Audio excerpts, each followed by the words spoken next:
Good morning, everyone, and welcome to another Ohio State Parks and Watercraft virtual open house. Let me start by introducing myself. I am Brian Miller. I am the Southwest District Manager for Ohio State Parks and Watercraft and provide oversight to 14 state parks in Southwest Ohio. Also joining me today to assist with this presentation and the questions and answers is Catherine Connor, who is a naturalist for us in the Southwest. Also behind the scenes today, we've got Sean Connor, who is producing today's presentation, and thanks to both of them.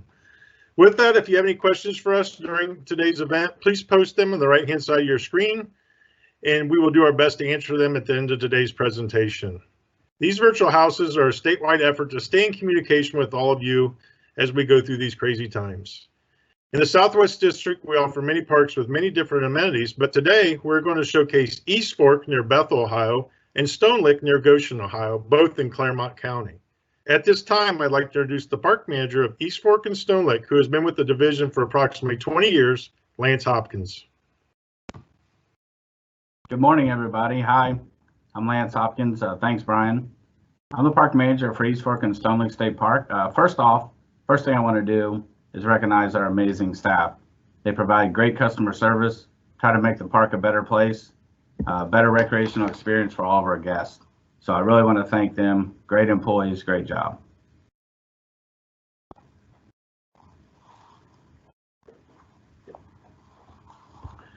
I also have to mention our amazing volunteers. They work on numerous projects throughout both of our parks.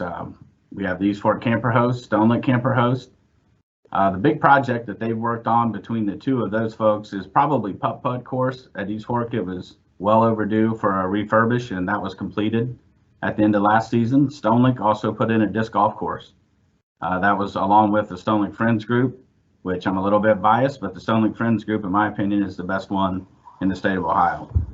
We also use some of the pictures you see there are several projects, but we also have what we refer to as CORA, which is the Cincinnati Off-Road Boating Alliance, or Road Alliance, I'm sorry.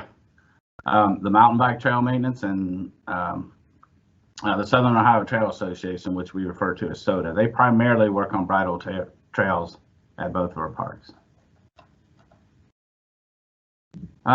Today I'm going to be showcasing East Fork State Park. You might ask, why would you want to come to East Fork State Park? Well, I would answer that with, there's four things that kind of separate what make East Fork East Fork. The regattas, we have both national and local regattas. Several of those are hosted here at the park each year. We have the third largest campground in the state of Ohio, 416 sites. We also have the largest trail system in Ohio State Parks at well over 100 miles. So there's numerous multi-use trails here for folks to use and enjoy. We also have a really nice lake here at East Fork, 100 foot deep and 2,160 acres. So whether you want to just go paddling in a cove or you want to use unlimited horsepower, we offer both here at East Fork. And the next slide here is an overview of the entire East Fork State Park. East Fork is also known as Harsha Lake. That does confuse the public at times. The Army Corps renamed it in 1982, I believe it was, after William H. Harsha. But OhioDNR Parks and Watercraft, on my end of things, we manage 4,870 acres. OhioDNR Wildlife manages 2,705 acres on the eastern portion of the park. Army Corps manages 660 acres on the western portion of the lake, and they also operate the dam. The lake, as I mentioned earlier, is 2,160 acres with 32 miles of shoreline. When you add all that up, that's 10,395 acres. That's a lot of acres here for recreation and wildlife habitat. If you look at the first star there on the bottom of the map, that's going to be our administrative office. The next star up, you'll see, is the main beach, which is a 1,200 foot beach, very large beach. The third star, as we go up, will be the East Fork Campground. Like I said, very large campground, 416 sites. And the fourth star there is the beach at our campground that we're going to be reopening this year. As you go over, you also see the East Fork Course Activity lot. And then you also see over on the western portion, the Army Corps Spillway. Now, I mentioned our administration office. We have a very nice administration office that was built in 2003. We're very blessed to have that. And it's open to the public Monday through Friday, 8 to 4. We sell boat registrations, hunting and fishing license, and we also have a small store primarily geared towards fishing and using beach items kind of thing. We also have a nice classroom you can see in the picture. In our classroom, we offer boating education and hunting safety courses. Our officers usually teach those as well as volunteers. We've made several improvements in the park, but one of the improvements that I'm most proud of is the bathroom remodels. We have as many as 30 restrooms here at East Fork alone, and I would say we're down to 1 or 2 of them that haven't been touched in some way as far as a restroom remodel. And you see from the pictures, we replaced metal roofs, doors, exhaust fans, hand dryers, plumbing, floors, partitions, pretty much everything that would need to be overhauled. These were built in the 1970s, the original restrooms from Army Corps. We listened to our guests. We got a lot of surveys back saying they wanted better, cleaner bathrooms, and that's what we focused on. So I'm proud that we were able to get that done. Picnicking and shelter houses. There are plenty of places here at East Fork that have a picnic, and we also have 5 shelter houses. You have the Matt Maupin Pavilion, which is down at our main beach. You have Indian Mound Shelter, Turkey Ridge, which those 3 I just mentioned are on the south side of the park. And we also have a campground shelter. We have a shelter within the campground, and as I mentioned earlier, the horse activity lot. So we also have a shelter there. Camping, like I said, our campground is 416 sites, 3rd largest in the state of Ohio. We have 23 full hookups. When I say full hookups, I mean water, sewer, and electric. We have 10 separate shower houses here at East Fork with 12 separate loops. And we also have 17 dedicated sites for bridle camping in Lupe. The camp amenities in the campground, I mentioned earlier, we are working on reopening the campground beach, and they are hard at that right now. So the goal is to have that open this season. I know that will make a lot of folks out there happy. That's something we've heard from our campers. We got a new nature center, and you'll be seeing some pictures of that. We have bridle trails, hiking, mountain bike trails, 2 playgrounds. We do have a new playground we're getting ready to install as well next to the Nature Center. We have the hike bike paved trail, which is actually run by Claremont County Parks, but it runs right through our campground, heavily used. We also have 20, 30, and 50 amp sites. And one of the things you see in the top picture there, probably the most popular event we have here is the fall camp out, the Halloween camp out. The dates, I get calls on this daily, so I'll go ahead and tell you the dates are October 15th and 16th and October 22nd and 23rd. We also rent out tandem and single kayaks, as well as banana bikes from our check-in. As far as how to stay, we do have a newer system that folks are getting accustomed to, but bottom line is you can go to reserveohio.com or you can call 1-866-OHIO-PARKS and go ahead and reserve either a site or a shelter. The Nature Center I mentioned earlier, Nature Center and programming we've come a long way with the Nature Center, and you can see from the pictures there, it's been a work in progress over the last 3 years, but every year we try to enhance it in some way. We secured 2 cabins, I'm proud of that, from Delaware State Park that we're going to go to salvage and turn them into a new nature center. It's not the largest or fanciest nature center, but it's a nice nature center that has species of fish from the lake. It has frogs, turtles, a little bit of everything. And we also, as I mentioned, have the brand new wildlife kind of themed playground coming right next to it. So that's going to be nice. We hope to have that open this season with COVID. We're still working on a plan to get that reopened to the public. Here's what I was telling you about the playground. We're very excited. That was just delivered a couple weeks ago, and we're working on a plan to get that installed, and we hope to have that up and running by Memorial. That's our plan. It's going to be a huge addition for our guests. It's something we heard from our campers quite often. The beach, I mentioned the beach is 1,200 foot. It's a very large beach on the south side of the park, just past the administration office. It has a new beach house, or a newer beach house, which the public really likes. We have a hand launch there as well, as we do at both of our beaches, campground and the main beach. We have a life jacket loaner board there you see with the swing. This year we're going to try to add some more, enhance the beach a little bit, add some soccer goals, volleyball court. We're also putting in a retaining wall to deal with some of the drainage issues we have. Been in contact with some local food truck companies, and they're looking at maybe alternating food trucks for us on the weekend, and maybe even doing some hand power rentals right off the main beach. Boating opportunities. East Fork is a tremendous boating lake. Like I said earlier, it's 100-foot deep and 2,160 acres, depending on where the level of the lake is. But you can always find a cove if you want to go paddle, you want to do some bird watching, or you want to go unlimited horsepower, go skiing, tubing, whatever. We pretty much have all that. We have 8 separate boat ramps located around the entire park, so there's plenty of places to launch and retrieve your vessel. We have North Shore, which is 2 lanes on the north side, Tate Boat Ramp, which is a 4-lane on the south side. We have Tunnel Mill over in the Wildlife, which is only 1 lane. And then you have Army Corps with 2 lanes. The Campground Beach is a hand launch we put in, Campground Ramp, and the main beach and Risinger also offer a place to launch your boat.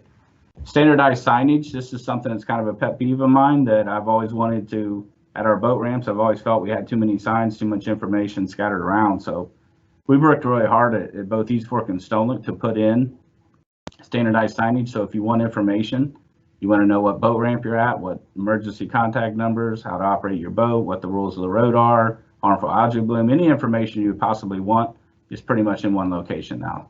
We're very proud of getting that done. Speaking of boating, North Shore boat ramp improvements, this was a really big improvement that was courtesy of Ohio's boaters. So I definitely want to thank the boaters of Ohio for getting this done, but it was a $1.3 million project.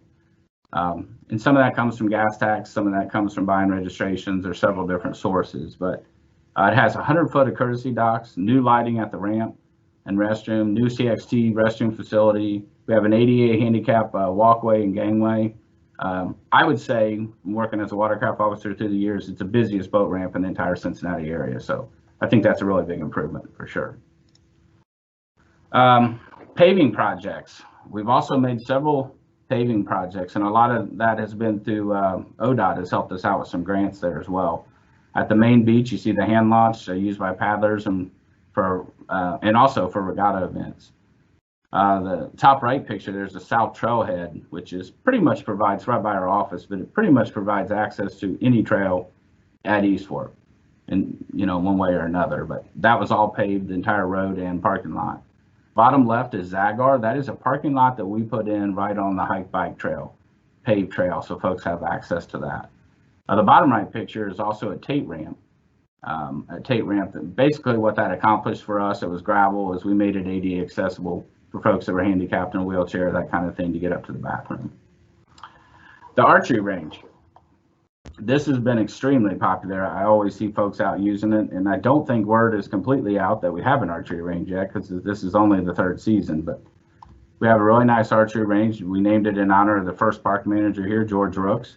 There are 6 separate lanes, anywhere from 20 to 50 yards. We also have, which I think is really cool, we have a 3D range directly behind it, a trail with 8 separate targets that you can shoot at.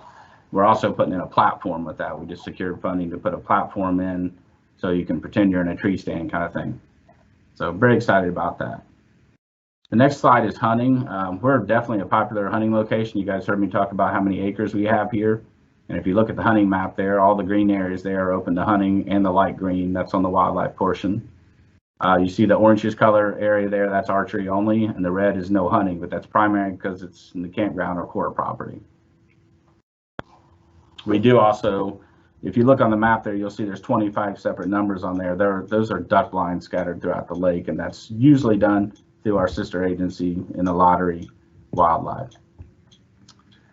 The next slide is history. I want to talk a little bit about the picture on the left you see there. That is an Indian mound. We believe it came from the Adena Indians 3,000 years ago. It's hard to know that for sure, but because we did have the Iroquois, Erie, and Hopo Indians here. But there are several mounds scattered throughout this park, but if you actually want to see one, that's probably your best location to go look at one, and that is near the main beach.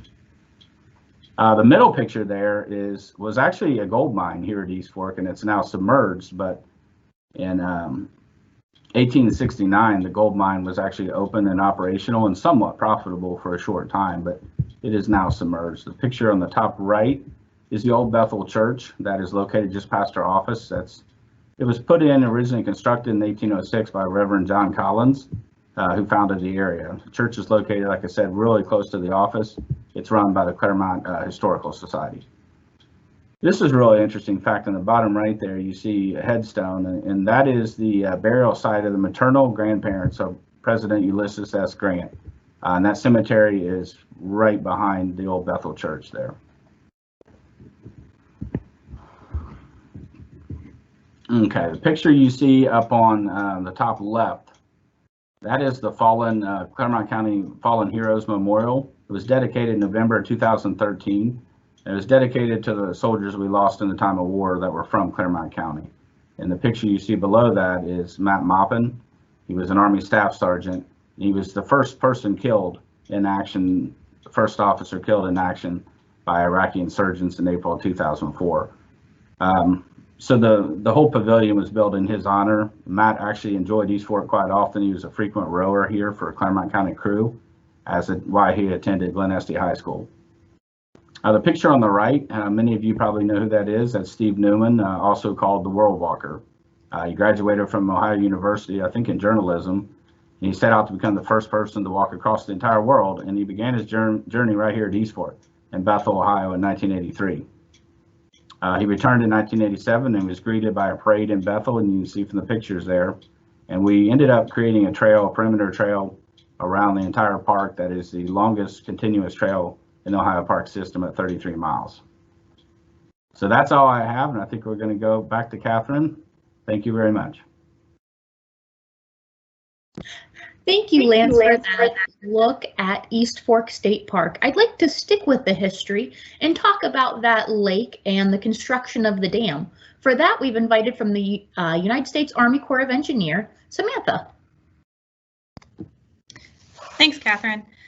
So with the Corps of Engineers, most people don't realize that we're here at East Fork. So I'm going to give a little bit of background about how the lake was built and the land was purchased.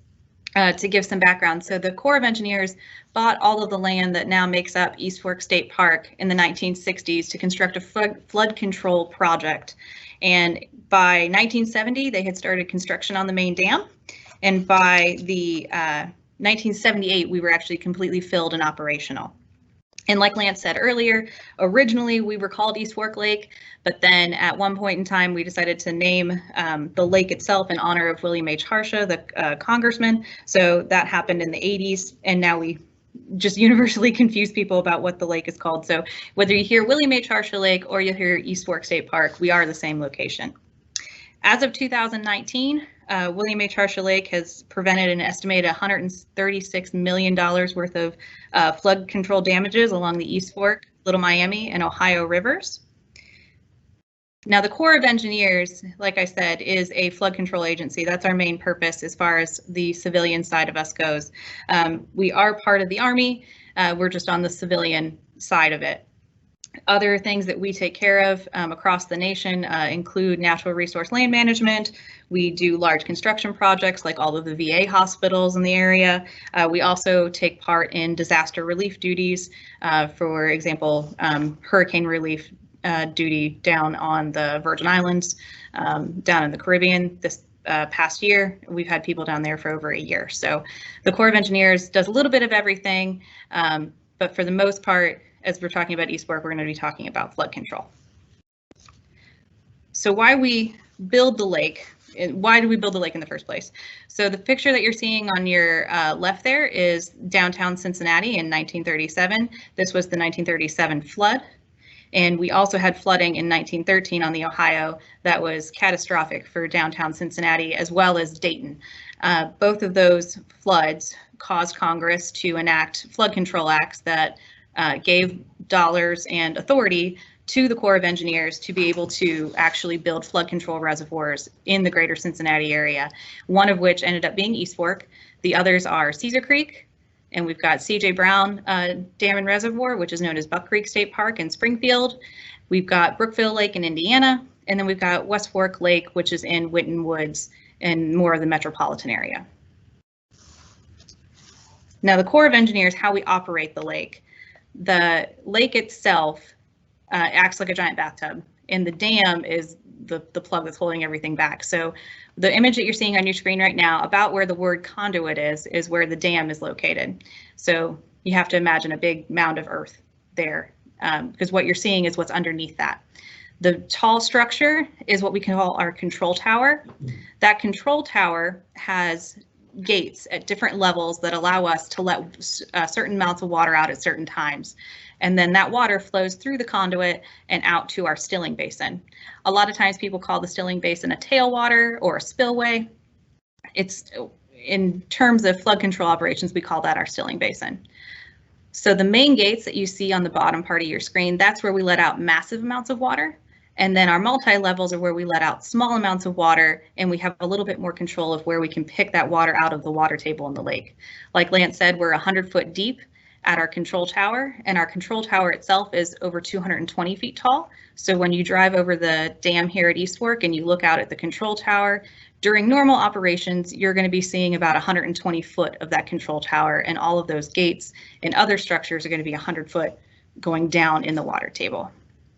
When we talk about our water releases, we talk about water in terms of cubic feet per second, or CFS. And so the minimum amount of water that we can let out to keep the river downstream alive is 31 cubic feet per second, which is not a whole lot of water. And then during normal flood control times, we can let up to over 3,000 CFS out. Which is a lot of water. A lot of people contact us about kayaking downstream or doing any sort of paddling or tubing, and we like to tell people that anywhere between 100 to 150 cubic feet per second is a good cubic feet per second to be able to paddle at safely. It's not too strenuous, and you can still float without having to take out and portage too much.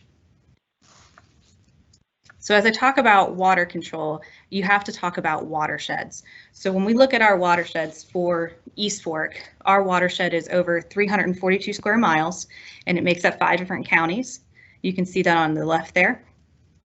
All of that watershed, all of that water there is coming down into the lake, and that's what we're holding back. So when we have a rain event here at the lake, we're not just looking at the inch of rain that maybe we got here in Batavia, but maybe we're looking at the inch of rain that we got over 5 counties, and how is that going to affect lake level? A lot of times people ask us, what's the lake going to do after a big storm?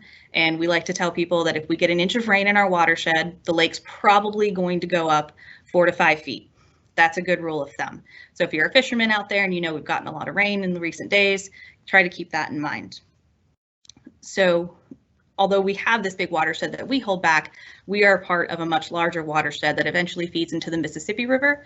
And our water management folks down in Louisville, they're the ones who help us maintain levels down the Ohio and into the Mississippi. So the image on the right is our Louisville district watershed, and you can see that we make up a good portion of Kentucky, Indiana, parts of Illinois, and then this small part of Ohio. So since we are a flood control lake, these are some photos of the highest water level ever recorded here at the lake. This happened in May of 2011. And the reason we reached this height was because there was significant flooding on the Mississippi River, and we were tasked with holding back as much water as possible so that they could get the flooding downstream of us under control.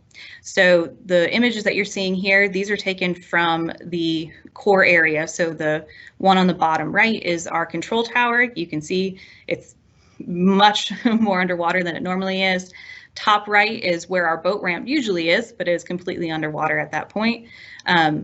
Top left is the water intake structure for Claremont County, and bottom left is the mouth of what we call our emergency spillway. So the emergency spillway is actually the big flat area that you're going to cross if you're coming to the dam. You're going to cross through this big open flat area, and then you're going to go back up a hill. That flat area is our emergency spillway. So that is the area that is going to flood first before water would ever top the dam. Since our dam is an earthen dam, we never want water to go over top of it. Our dam, as far as height from sea level goes, is at a height of 819 feet above sea level, and our maximum flood pool is 795 feet above sea level. So we're not ever going to get to that point, hopefully. We have lots of contingencies in place.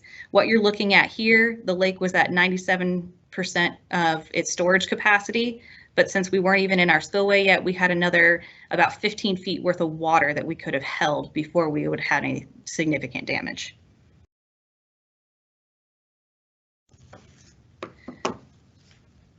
So these are some resources here that you guys can look at if you ever have any need to figure out water releases or lake temperatures for the lake. The web page on your left, you're going to be able to find links that'll take you to that. We do lake temperatures starting in May, running through December every 2 weeks. Those temperatures also include dissolved oxygen readings. So if you're a fisherman, those are good to keep in mind. The lake temperature, or excuse me, the lake elevations is updated every day. If you want a more in-depth look at lake elevations, follow our Facebook page. That's where we post all of our water control information, plus up-to-date information on closings or anything that might be happening at the lake that we think the public needs to be made aware of for safety purposes. We also do programming, and we do have a visitor center located off of Slade Road, off of 222 near the dam.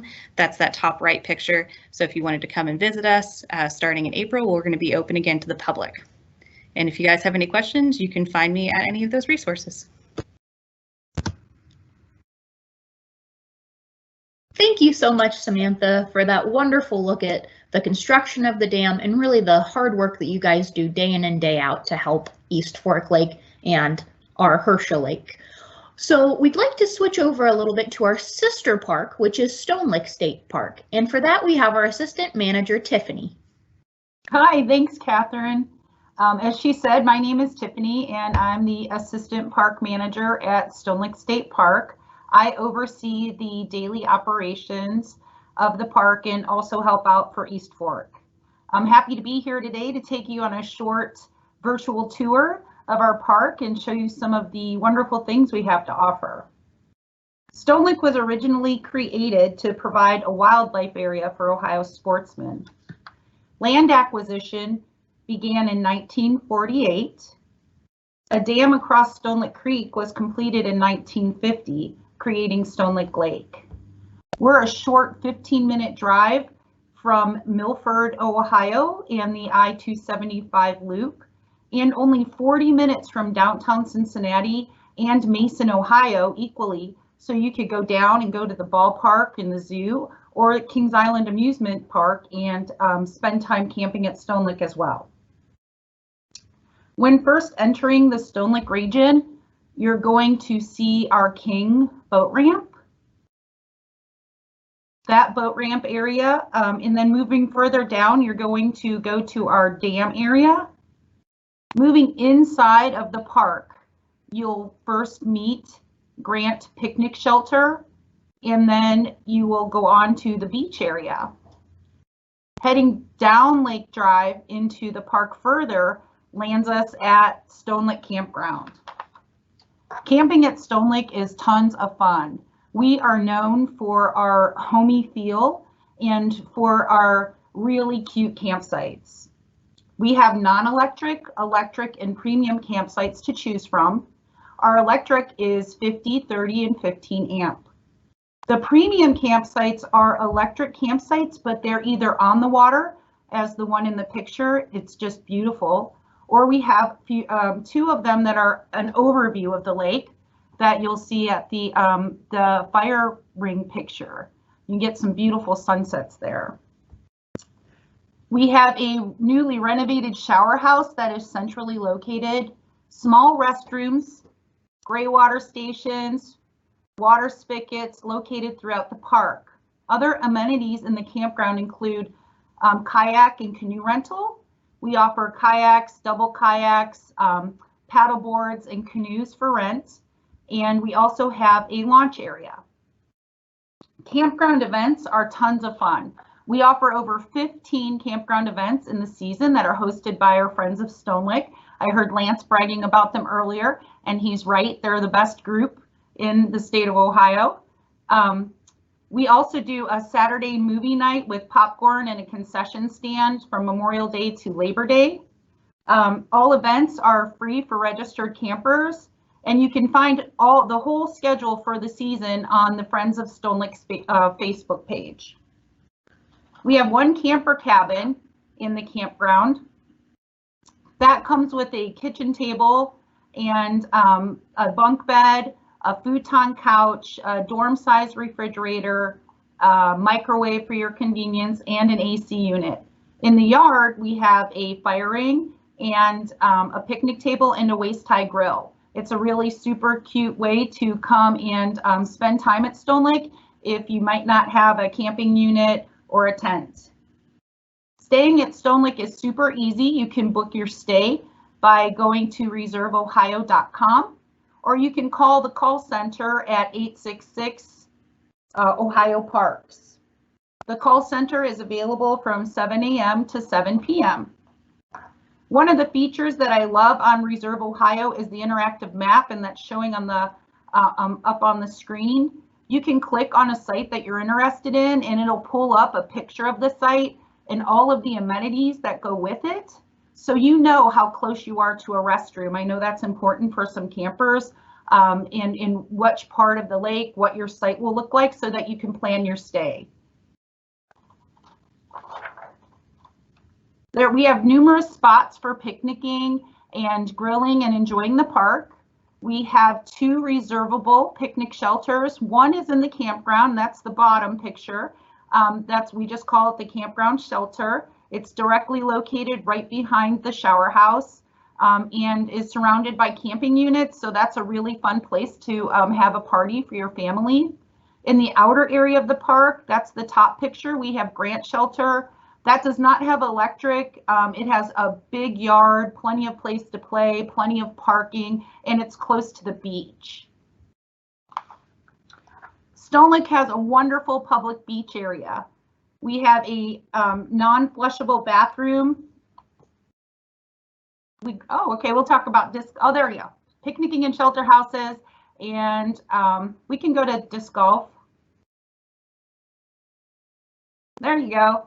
We also have an awesome disc golf course, and I know Lance mentioned that it was newly opened in the fall, and it was a partnership of volunteers, the local disc community, and our friends group. This picture really just shows a little bit of the very cool features. It's an 18-hole disc golf course. It starts and ends at Grant Shelter. There's convenient parking. It's very well marked. In the course meanders through the park following the shoreline, with beautiful views. There's varying pars, and it's getting rave reviews throughout the disc community. So we really hope to see you out to come and enjoy the disc golf course. It's tons of fun.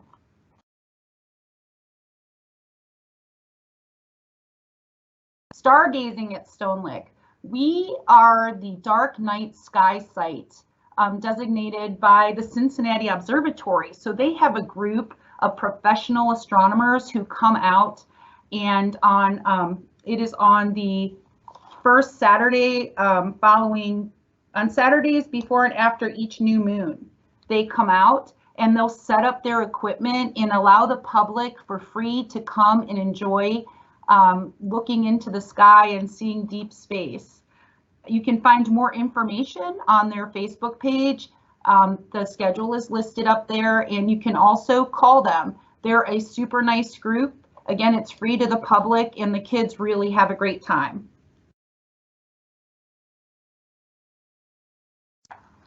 Our dam area at Stonelick offers a really cool fishing experience, especially for children. As you can see, we have an ADA fishing dock there, and then there is really wonderful shoreline access to bring the kids out and fish and watch the dam. It's a really fun place to stay. There is a restroom, a non-flushable restroom there, and a picnic area for your use. So Stonelick is a small lake. It's a 200-acre lake. We're electric motor only. Sorry about that. And so while we do get fishermen out there, one of the things that we are known for is our paddling experience. It's very, very popular with canoes and kayaks, paddle boarders. You'll often see folks out there enjoying the water. You can access the lake by King Boat Ramp, which is directly located off 727, and it's well marked once you're in the Stonelick region. Hunting. So yesterday I was walking and a wild turkey ran right by me. So wildlife is very abundant in Stonelick State Park, and we are shot shell only for small game. We are shot and shell for small game and archery only for everything else. The park is open to hunting in the various seasons following wildlife rules, except for in the campground in the beach area.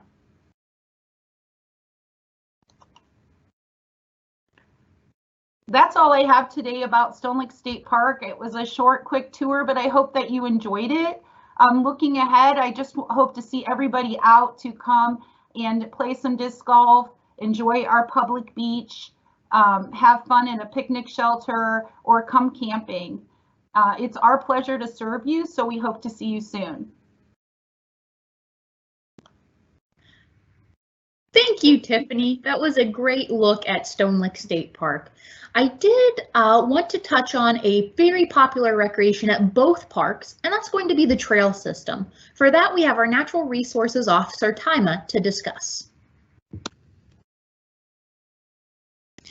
Thank you, Catherine, and good morning. My name is John Tyman. I'm a Natural Resources Officer with the Ohio Department of Natural Resources. I'd like to begin by sharing with you a little information about Natural Resources Officers. NROs are certified peace officers by the Ohio Peace Officer Training Commission. We have authority and jurisdiction on any ODNR property and navigable waterways, as well as on private property for forest fires and privately owned nature preserves. Our unit covers 5 counties, which are Adams, Brown, Claremont, Hamilton, and Highland. NROs patrol ODNR areas within these counties and have special training in swift water and vertical rope rescue. We also have 1 canine unit assigned to our area. Before I introduce the trails, I'm first going to take this opportunity to talk about hiking safety. Before you leave home, check East Fork Stonelick's webpage for any closures or hazard bulletins. You can do this by going to OhioDNR.gov and searching for the park. While on this webpage, take a look at the different trails offered at each park and their difficulty level. Select the one that's right for you. Make sure you study the map before you go. Some things to pay attention to are the color of the blaze you will follow. Look to see if the trail will cross creeks, rivers, or other trails. Know how long the trail is before you step off, and don't bite off more than what you can chew. And have an idea of how fast you will walk, considering terrain, breaks, sightseeing, or picture-taking stops. A general guideline is that you'll probably cover 2 to 2.5 miles an hour. Also, let someone know where you're hiking, when you expect to return, and pack for the unexpected. Some things to take with you are a first aid kit, wet weather gear, extra food and water, and a flashlight with extra batteries. For more tips on hiking, you can visit the American Hiking Society's webpage at americanhiking.org. Another great tool that was recently developed is a mobile app called Detour. This is a free app that was developed by ODNR. It has all of ODNR's trails and other trails that aren't maintained by ODNR. This app can track your location and progress along your hike. It will also record your hike, which will help prevent you from getting lost. Now for the trails. East Fork State Park offers over 60 miles of hiking trails, ranging in difficulty from easy to hard. The shortest trail is only half a mile, and our longest hiking trail is the Steve Newman World Walker Perimeter Trail, which is 33 miles in length. This perimeter trail has 5 overnight camps along the way, which are free to use, but you will have to fill out a registration slip at the main office and leave it in a drop box at the information kiosk. Hiking is allowed on all of the trails at East Fork, including the mountain bike and bridle trails. For individuals with disabilities, the Williamsburg-Batavia Hike-Bike Trail is a 6-mile section of paved trail. This trail does share some roads with the public and campground, but most of it is blocked off to motor vehicles. The famous Buckeye Trail does share the same path as the Perimeter Trail and Backpack Trail along the southern side of the park, so you will see multiple blazes along the same trail. We do not have water spigots along any of the trails, so you will have to make sure you bring plenty with you. For those that like to mountain bike, East Fork offers 8 different mountain bike trails, which add up to over 34 miles of trails. The shortest trail is 1.4 miles and the longest is 16. Again, difficulty ranges from easy to hard. The Cincinnati Off-Road Alliance was recently successful in adding 16-mile backpack trail to the list of mountain bike trails, and they're in the process of improving and widening this trail to accommodate mountain bikes. Hiking is allowed on the mountain bike trails, but horseback riding is not. We do have 6 bridle trails that are either easy or moderate, for a total of 55 miles of bridle trails, the shortest being 2 miles and the longest being the 33-mile perimeter trail. Overnight 2 on a perimeter trail is equipped with hitching posts for your horse. All these trails can be accessed at the Horseman's Lot on Park Road 4 near the campground. For safety reasons, mountain biking is not allowed on the bridle trails, but hiking is. We're going to jump over to take a look at the trails offered at Stonelick State Park. Stonelick has 4 trails ranging from half a mile to 2 miles long, and they're all easy. All the trails are along Lake Drive, and there are several parking areas near the trailheads for you to use. The only loop trail at Stonelick is the Red Fox Trail near the campground main office. So if you're hiking one of the other trails, please know that you'll have to double your miles to get back to where you parked. With over 150 miles of trails, it's no easy task keeping them safe and passable. We accomplish this with the combined efforts of our maintenance, administration, campground, and law enforcement staff. We also have numerous volunteers that come with us to help with this task. If you're interested in volunteering to help, contact the park office to request a volunteer application and paperwork, and to learn more about the upcoming opportunities. 2 other nonprofit organizations that will help with the trail maintenance are Southern Ohio Trail Association on the bridle trails and the Cincinnati Off-Road Alliance for the bike trails. Even though we conduct routine trail maintenance, they can still be hazardous. The best way to avoid hazards on a trail is to check our website for any safety bulletins. However, you can still encounter some less desirable situations on the trail. Remember to look up as you hike and to keep an eye out for any leaning trees or limbs. Be extra cautious when hiking on windy days and consider rescheduling your hike for a calmer day. Water levels can change quickly and without warning, so a creek you were able to cross last week without getting wet might be strong enough to knock you off your feet this week. Report any hazards to the park, and when you do, please let us know what trail you're on, the mile markers the hazard lies between, and a description of the problem so we know what kind of equipment to bring out. The last thing I'm going to talk about today is trail etiquette. We do ask that you please respect the park and leave it clean for the next person. To avoid tearing up the trails, you should not mountain bike or horseback ride when the trails are muddy, and if it has been raining recently, check the websites to see if these trails are closed. If you're hiking with a dog, the pet must remain on a leash at all times, and please pick up after them. We ask that you do not feed the wildlife and pack your own litter out with you. Fires are authorized in designated fire pits at the overnight locations, and please make sure your fire is put out completely before you leave. ATV, UTV, dirt bike, snowmobile, and other motorized units are not allowed on the trails. While you're out there, if you should need to get a hold of a natural resources officer, you can do so by calling our dispatch center at 614-799-9538 or pound ODNR from a mobile phone. You can also dial 911. Thank you for letting me talk to you today about our park, and hope to see you out there soon. Thank you, Officer Tima. We do have another popular recreation we'd like to talk about today, and that is going to be our rowing. For that, we have brought the president of the Clermont County Convention and Visitors Bureau, Jeff. Hi, good morning. I'm Jeff Blum. I'm president of the Clermont County Convention and Visitors Bureau, and happy to talk this morning about all of the great rowing events that happen out at East Fork State Park.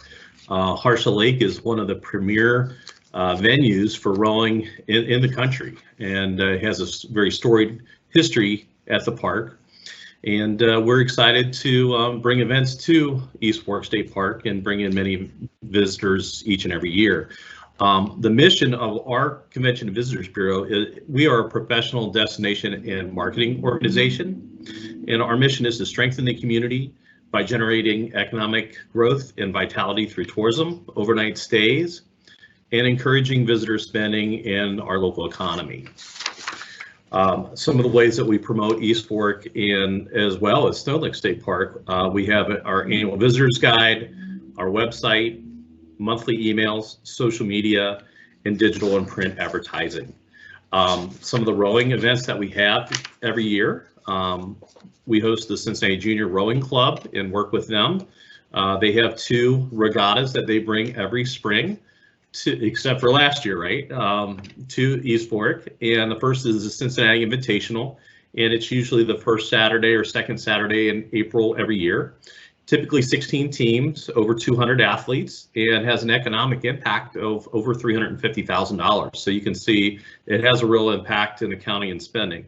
The Midwest Junior Rowing Championship is the larger of their 2 regattas, and that's typically held the 3rd weekend in May, and this year it's May 15th and 16th. And that typically has 36 teams, 2,000 plus athletes from over 10 different states, and an economic impact of over $1 million for that weekend alone. Both of those events are scaled down this year due to COVID-19 safety protocols, so limiting the number of teams and athletes coming in, but still being able to host those competitions.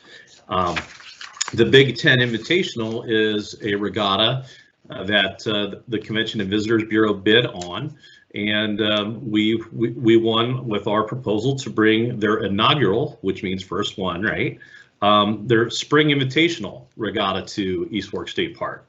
So April 16th through the 18th, we'll have 16 teams, 8 from the Big Ten, including Ohio State and Michigan, as well as 8 teams from other athletic conferences, including Notre Dame and Tennessee. So we're excited to host that in mid-April. That will account for over 1,200 room nights booked at our hotels in Clermont County with an economic impact of over $450,000. This year there are no spectators, but we hope this will be an annual event. So we'll hope that we can have spectators in the future at a 2022 regatta. Next up, I'll talk about some events coming up in future years. We were scheduled to host the American Canoe Association's their Sprint National Championships last year. However, due to COVID-19, that was canceled. However, they were happy with our proposal and want to bring the event to our area. And so they've agreed to bring the 2022 American Canoe Association, and that's Canoe and Kayak Sprint National Championships to East Fork State Park in August of 22. And that's about 350 athletes with an economic impact of about 600,000 or more for that weekend. And we do have some rich history there. We have Jim Terrell from Milford, and he was one of the Olympic athletes in the 80s and early 90s, and he will be our honorary chair for that event next year. So we're excited to have him on board, literally. Next up, we work with U.S. Rowing quite a bit on championship regattas, and in June of 2023 and in 2025, so we've got a 2-year deal, we will host the U.S. Rowing Youth National Championships. And that has been held over the years in the past at the park. And that will feature over 150 teams and over 1,600 athletes for Olympic style rowing, competing for the Youth National Championships, 3,500 hotel rooms for our county over the course of the week, and an economic impact of around $2.5 million. So some just major money from visitors coming in during the weeks at U.S. Rowing this year. And lastly, we were fortunate enough to bid, and we will be hosting our first NCAA Women's Rowing National Championship, and that will take place May 31st through June 2nd of 2024. So that's 36 women's rowing teams from Division 1, 2, and 3, and they will all be competing for collegiate championships in all divisions, with 2,500 hotel rooms and an economic impact of $1.5 million for the week that they're in Clermont County. So we're very excited to have all of those events. So we have the next 5 years booked, and then we'll be starting to bid on events for 2026 and beyond. We work that far out. But we couldn't do it with several different things. One being our Convention and Visitors Bureau has invested over $500,000 in equipment. And we have a 2,000 meter rowing course that can be reconfigured to 1,500 and 200 meter races. We have bought a new start tower and start platform. New this year, we have a new start dock, and that investment alone was over $150,000, and actually will be assembled this weekend and put out on the lake for the first regatta that's coming up in 2 weeks. We have a new judges stand. We have launch and recovery docks, 8 wakeless launches, which, if you're looking at your screen, is the picture on the right. It's a boat that doesn't create a wake and follows the rowing crew boats down the course. And we also have 2 John boats, if you look at your left-hand picture, and that's for officials and transporting volunteers to and from spots along the course in the start dock area. We couldn't do it without that major investment in facilities and equipment and boats. And we couldn't pull off these events. They require anywhere from 100 to 300 volunteers per event. So we have a great community support in Clermont County, and we really count on our volunteers to come through and help us to execute and coordinate all these events. And we certainly have a great partnership with Lance Hopkins and the park management and security at East Fork State Park, as well as Samantha with the U.S. Army Corps of Engineers. We really have to work hand in hand with them to have the permits approved, go through all of our safety protocols, go through all of our event logistics and setup and how we're executing those events. And it really takes a team effort. And so we really appreciate our partnerships with both of those groups. So thank you very much for having me today. And lastly, I'll just say, you know, if you want, discoverclaremont.com is our website. We have Facebook and Instagram accounts, and we update those regularly. So if you want to stay in touch or follow and see what events and what new events are coming into the county, please feel free to follow us or check out our website. Thank you. Thank you so much, Jeff, and the hard work that the Visitors Bureau does for our county. We do want to touch on one more recreation here, and that is going to be popular at both parks again, and that is going to be fishing. For that, we have brought our fisheries biologist for the district, Justin. Hello, my name is Justin Walters. I'm one of 3 fisheries biologists here in Southwest Ohio. The Ohio Division of Wildlife samples game fish on public waters across the state, and we use this data to inform stocking decisions and fishing regulations. We start our sampling season out in the spring by sampling black bass using an electrofishing boat when the fish are near the shore preparing to spawn. Surveys show a good population of largemouth bass that are about average for the district at East Fork, along with some spotted bass as well. And East Fork is managed with a 12-inch 5-fish bag limit. Crappie and bluegill are sampled in the fall with trap nets while they're gathering close to the bank. This type of net is basically a giant minnow trap with a lead attached to the bank. The crappie population at East Fork is made up of both black and white crappie, with white crappie being the predominant species. An important finding from our recent fall survey last fall was there's a large year class of both black and white age 1 crappie and age 3 crappie. These age 1 crappie will be about 7 inches long in the spring, and the age 3 fish will be around 10 inches. We manage the crappie population with a 9-inch length limit and a 30-fish bag.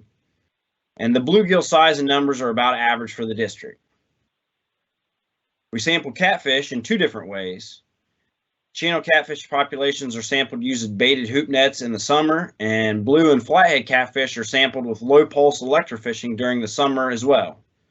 The catfish population of East Fork is dominated with channel catfish, and the population is a great size structure. The flathead population is considered really good for a lake, and we see several fish over 30 pounds in each survey. Saugeye are sampled in the late fall using monofilament gill nets. Saugeye are a recent addition to East Fork. We have stocked them annually since 2018. East Fork has a 6-fish bag limit. Anglers have started to catch them in the lake and as well below in the spillway. Since this program is new, we are especially interested to hear feedback from anglers that are catching these fish. Hybrid stripers have been stocked annually since 1983 in East Fork. East Fork is the only lake in Southwest Ohio that currently is stocked with hybrid striped bass.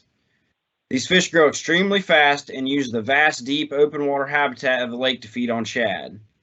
And these fish reach about 20 inches in length in 3 years in East Fork. Now we'll go ahead and talk about Stonelick. Stonelick's fish community is made up of your typical small lake fish species like bass, bluegill, catfish, along with some crappie. The lake is known for its great channel cat population, and it also receives catchable rainbow trout stocking in the spring as a youth event. This will occur next week. Our reservoirs in Ohio are aging, and the quality of fishing habitat is gradually declining. We try to help by making fish attractor reefs in the winter months. We typically use Christmas trees. These reefs offer a little help to the fish as well as the fishermen. We conduct these projects on most reservoirs in a 3 to 5 year rotation. In the late winter of 2020, we made several Christmas tree reefs around the handicap fishing pier at the North Shore boat ramp off Park Road 4. The fish attractor locations that have already been installed can be found on our Ohio Lake Map resource page. This page also shows the many resources available to users like boat ramps, restrooms, and marina locations across the entire state. Another great resource that was developed during 2020 was our new Hunt Fish OH mobile app. The fishing side of this app allows you to buy a license for you or anyone in your fishing group. The map feature will also help you find the fish attractors while you're out on the lake, and the app also has many other features like the current fishing regulations built in. A lot of the information that I presented today can be found on our new website. By going to the new Fishing Reports and Forecast page, anglers can now see our stocking numbers for each lake and some of our species-specific sampling results from our surveys. We are currently expanding this website for other lakes in the near future. Thank you.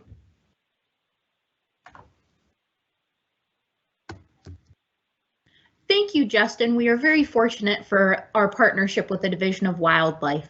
Another wonderful partnership we have is with the USDA. A number one question we get asked here is, why can't we take firewood in and out?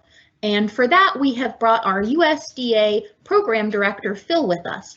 I do want to mention that we've had a little bit of technical difficulty this morning, and Phil will be joining us by phone today. Good morning, everybody. I want to welcome you to hear my Asian Longhorned Beetle program update. And before I really get into it, I wanted to make the connection about why I've been asked to provide a talk about the Asian Longhorned Beetle, also known as ALB, as part of an open house for East Fork and Stonelick State Parks. The connection is that ALB has been detected in close proximity to East Fork State Park, as well as in Stonelick Township.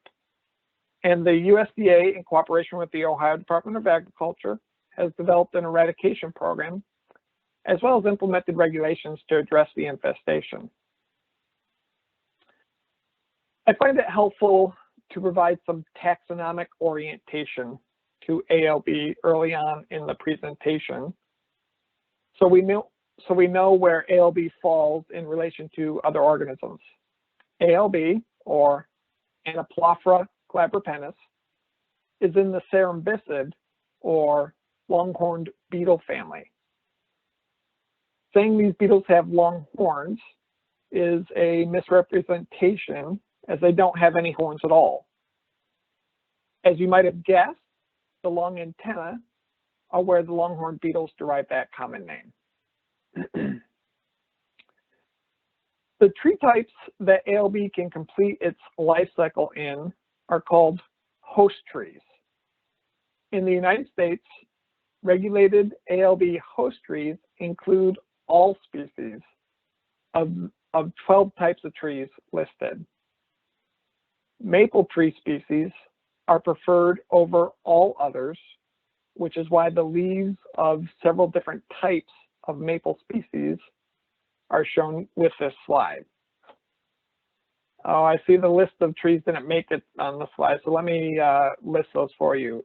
Ash, birch, elm, golden rain tree, London plane tree or sycamore, maple, horse chestnut and buckeye, katsura, mimosa, mountain ash, poplar, and willow.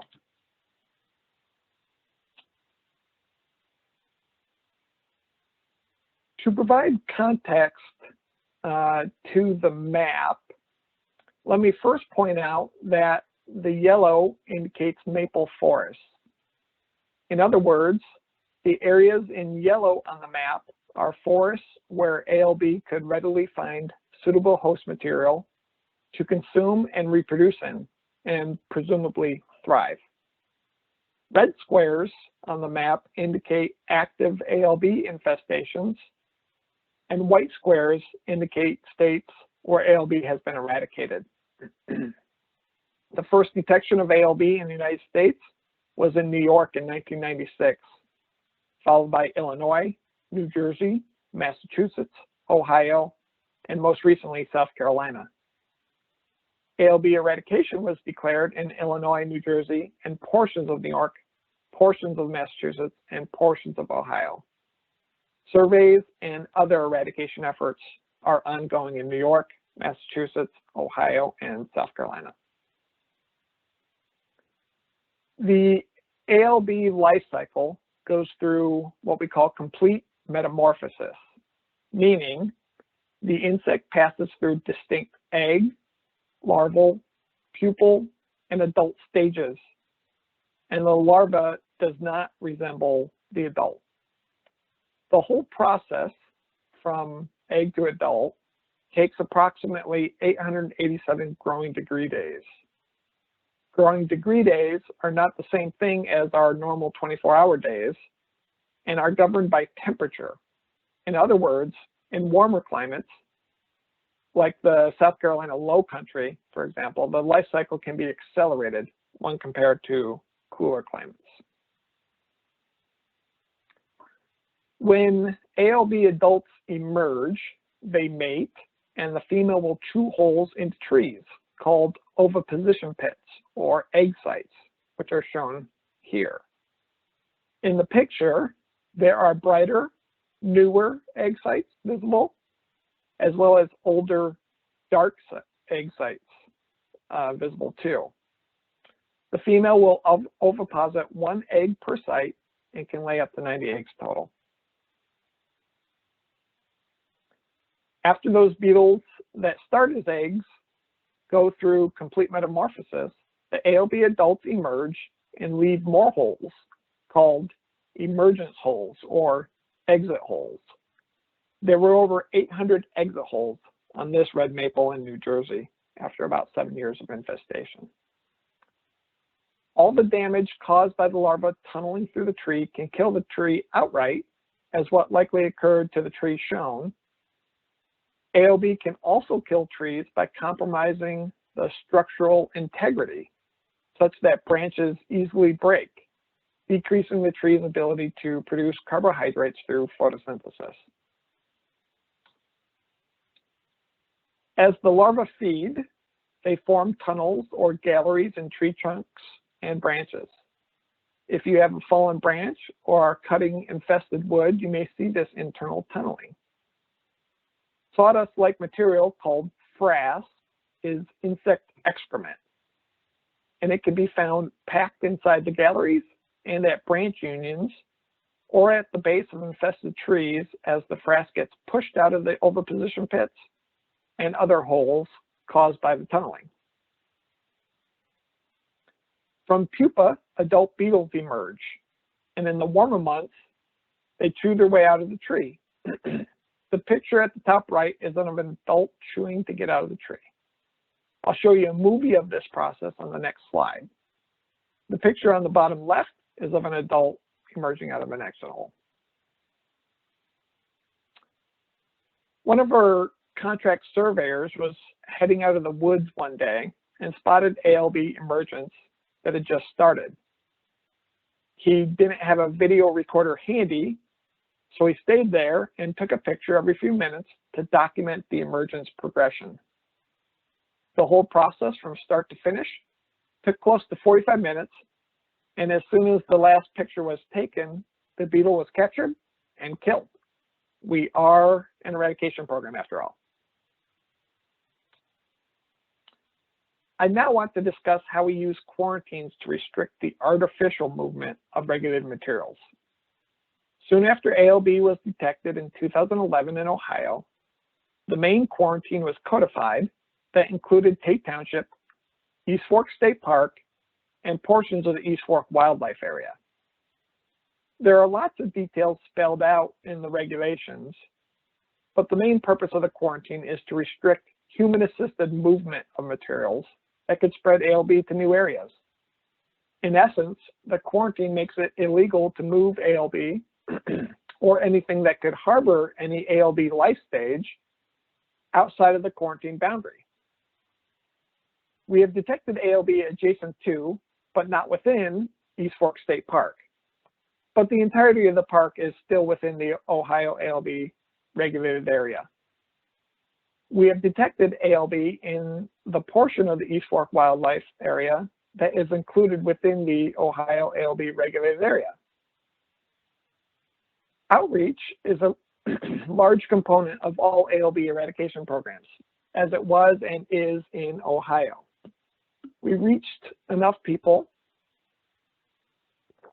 about ALB and the regulated area in Tate Township when it was new back in 2011 that property owners in surrounding communities learned about ALB. In 2 cases, we learned about property owners who had previously moved firewood from Tate Township. This movement had occurred prior to the ALB quarantine around Tate Township going into effect, so they hadn't done anything illegal. But when they didn't burn all of the firewood over the winter, ALB had emerged from the firewood during the following summer and started new infestations, which is what led to the 2 additional, what we call satellite quarantines, shown in blue. Since we caught the infestations in these satellite quarantines early on, ALB did not have as long to reproduce and spread, so we were able to eradicate those infestations in 2018, which is relatively quickly. When you hear people talk about the dangers of moving firewood, burn it where you buy it, and repeat other related slogans, the point is to specifically prevent this kind of human-assisted spread of invasive species. Additionally, when you see signs posted at the exit of the East Fork State Park campground and at other locations around the regulated area saying that woody material is not allowed to leave, ALB and the associated regulations are why that is the case. Soon after ALB infested trees are detected, we make arrangements with a contractor to have those trees removed and destroyed, decreasing the opportunity for beetles to emerge and spread to other trees. Sometimes our removals team almost catches up to our surveyors, such that we are left with fewer and fewer infested trees standing. These times are indicated by the negative slopes that lead to low points on this graph. The rises that lead to peaks on the graph are when surveyors are detecting more ALB infested trees than we are able to remove. These peaks and valleys are largely driven by where we are directing our surveyors to go and how heavily infested those areas are. When we survey in areas that are heavily infested, detections get ahead of removals.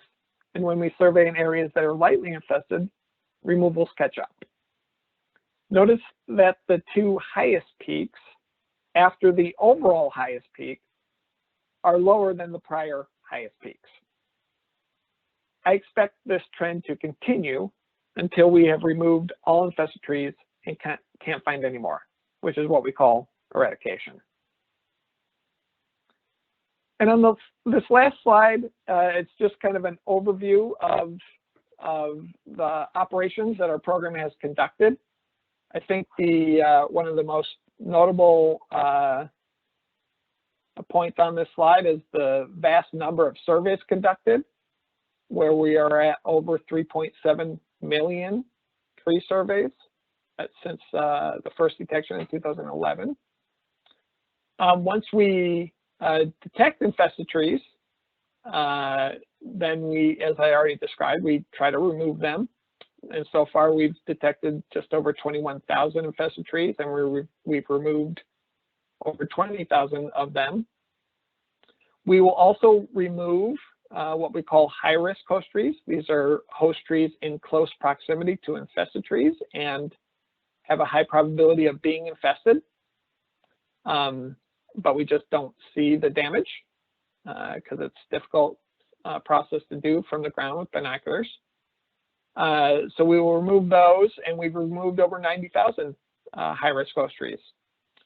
We have conducted some chemical treatments that can protect trees. We've used those in those 2 satellite quarantines as kind of a last-ditch effort before we declared eradication there. And there's also been a strong replanting presence over the years, and that's done in cooperation with other agencies like the U.S. Forest Service and Ohio Department of Natural Resources. And then I just want to also say you can call our office at the phone number provided on the on the last slide here. If you have any questions or want more information. You can also look us up at www.asianlonghornbeetle.com and get lots of different additional resources. And you can also report signs of what you are concerned might be Asian longhorn beetle. And well, I guess the phone number and website didn't make it onto the slide, but thank you nonetheless, and appreciate the time. Thank you, Phil. I apologize for those technical issues there. I do want to take a moment here before we conclude to answer some of these wonderful questions we've been getting into our Q&A box here. I would like to start bringing back our fisheries biologist, Justin. We've got a couple questions for you here. And the first one is, using that new Hunt Fish Ohio app that you talked about, can you purchase a fishing license through that? Yes, you can. You can buy a, yes, you can. You can buy a fishing license on the app for you. And also the really cool thing is you can buy a fishing license for anyone in your party. Pretty simple, just go through and set up like a family plan. I do it for my wife, so I have her fishing license, deer tags, all that on my phone, and make sure everything's up to snuff. So yep, it's really easy to use. That is a great resource. The other question that we had that I think you can help us with is, what is some of the popular shore fishing areas over at East Fork State Park? Yeah, so obviously the best place that I know of shore fishing wise is the spillway. Shocker there, especially with the saw guys starting to leave the lake here and the hybrid stripers. It's a really good spot, easy access, paved trail around the whole spillway. Another place would be Buffalo Bay. So that is directly west of Tate Boat Ramp. It's that big bay right there. It's kind of in between Tate Ramp and where they do a lot of the regattas, right there at the beach. It's a good place to cast, and you can walk. It's a gravel bottom. It's a really good spot to fish. Other places would be North Pole Boat Ramp, that handicap fishing pier we partnered with Parks to put in, and then we have those fish structures that we placed there. Got firsthand accounts of people catching really nice crappie right there. That's another good spot. And then just anywhere in general, you can get to some woody structure for crappie here starting in the next couple of weeks. And around any of the boat ramps, to the left or right of any of the boat ramps, you can typically walk and find some woody structure too. Thank you, Justin, for helping with those questions. The final few questions I think would be perfect for our assistant manager, Tiffany. Tiffany, the first question I'd like to go over is, we've got some folks who are interested in volunteering specifically with some trail work and trail maintenance.